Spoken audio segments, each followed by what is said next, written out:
Joining us now, we have Ragan McKinney, Ragan McKinney Real Estate, owner-broker. Ragan, welcome. Thank you. Excited to be here. Yeah, we're excited to have you. You've got our hottest property of the week, which we're going to get to in just a minute. But first of all, I want to hear about where we're at right now, this great location in Batavia, Bean and Brew. Yep, one of my favorite spots. Stop and get coffee, lunch, and even have a few beers on the weekends. Nice. You Yep. just had lunch here right We before did. we started It was filming. good. Chicken salad. It was delicious. Yes. Awesome. So, hottest property of the week. Tell us about that. Out on Chapel. 597 Chapel. Okay. It is a beautiful, restored, older home, but it's located on just a little over 7 acres, a pond, a corner lot that could be open for development.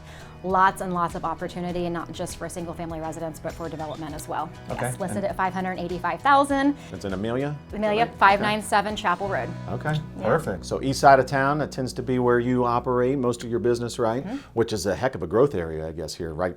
We Now and going forward. Yes, we are booming right now, and we love it. We are adjusting. There's lots of new businesses coming. The biggest one I think I want to talk about is the Purina plant. Everybody knows, out on 32. Expected to have over 300 jobs by the end of 2024. Wow. So with a lot of people and a lot of jobs, we're going to need a lot of housing. Yeah. So, You needed some temporary housing already for the construction workers, is that right? Yeah, so when they first broke ground, there's a lot of the construction workers that were looking for temporary, so we reached out to several of our investors who have investment properties for rentals, and we're able to help on that end, and now they're moving into the more permanent workers, and we're looking to help them find more permanent housing, which I'm looking to think it's going to be more in the construction area. Yeah, for sure. So, you think about kind of greater Cincinnati as a whole. We've had a ton of development over the years, sort of that Cincinnati-Dayton corridor. I guess the last opportunity here seems to be going out east, and I guess even Mount Orab has some opportunities out there with some developable land for businesses. 1,000 acres? Yeah, so I might be a little biased, but I definitely think the east side's the way it's going and where it's meant to be, but we have 1,000 acres located in Mount Orab that is an opportunity for industry. It's one of the last, if not the last, 1,000 acre plots available for industry. So Mount Orb's really looking forward for the next developer to maybe, purchase that and see what would be coming. Okay. And is there already some residential construction kind of coming in to support all that? Are you seeing that already with some of the builders? We are. We have 2 developments located in Mount Orb, which is off the 3268 corridor. One of them is D.R. Horton. They're opening a new subdivision with some spec homes. We have our higher end subdivision, Beacon Hill, that has more custom homes.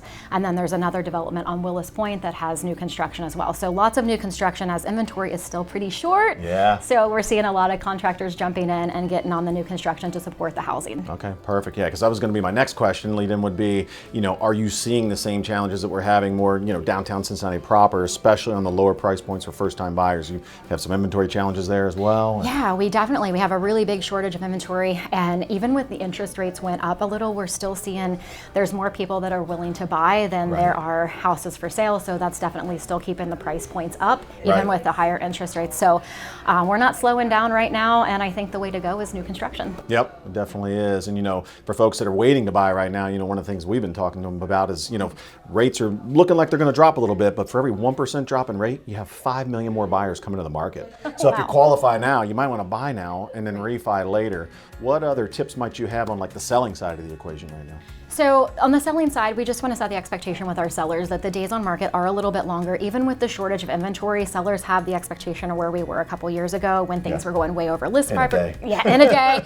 And we are seeing some of that on the lower end stuff, but our higher end stuff's sitting a little bit longer, and buyers are just kind of, trying to digest where they're going to land at. So I do think for the sellers, set the expectation that things may take a little bit longer, but they are still selling at market value, if not over. It might be on the market for a couple weeks with no activity, and then all of a sudden we're in multiple offers. Right.